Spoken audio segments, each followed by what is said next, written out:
প্রতিদিনই তাপমাত্রা বাড়ছে। এ সময় হিট স্ট্রোকে আক্রান্তের সংখ্যাও বাড়ছে। গরমে শারীরিক বিভিন্ন সমস্যা দেখা দেয়। এই কারণে বিশেষজ্ঞরা এ সময় ছোট বড় সবার স্বাস্থ্যের উপরই নজর রাখতে বলেন।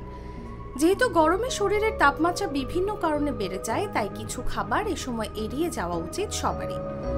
অতিরিক্ত গরমের সময় সঠিক খাদ্যাভ্যাস কেমন হবে এ বিষয়ে ভারতীয় পুষ্টিবিদ ও নিউট্রিটো এর প্রতিষ্ঠাতা ডাক্তার ইতু খোসলা বলেন, যেহেতু বেশিরভাগ ফলই গরমে হয়, তাই এ সময় মৌসুমী ফল খেলেই শরীর থাকবে ঠান্ডা।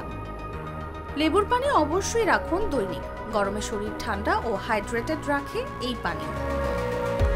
কেন শরীরের তাপমাত্রা বেড়ে যায়? পেটের ভেতরে অতিরিক্ত হজম হলে পেট গরম হয়ে যায়। উচ্চ তাপমাত্রার পরিবেশে ভারসাম্য বজায় রাখতে সাহায্য করে ঘাম। তবে যখন খুব বেশি তাপ থাকে, তখন শরীরের প্রাকৃতিক শীতল ব্যবস্থা অতিরিক্ত কাজ করে। এ অবস্থায় মশলাদার ও ভাজা পোড়া খাবার এড়িয়ে চলতে হবে। পাশাপাশি ক্যাফেইনও এড়ানো উচিত। তাপ কমাতে কোন খাবার খাবেন? গরমে পেট ঠান্ডা রাখতে ও গ্যাস্ট্রিকের মতো সমস্যা এড়াতে ঠান্ডা জাতীয় খাবার বেশি করে খেতে হবে।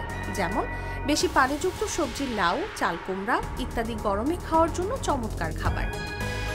গরমে শরীর ঠান্ডা রাখতে বেলের শরবতও অনেক উপকারী। এ সময় হিট স্ট্রোক প্রতিরোধে সাহায্য করে বেলের শরবত। এটি ফাইবারে পরিপূর্ণ, তবে বেলের শরবত তৈরির সময় এতে চিনি ব্যবহার করবেন না।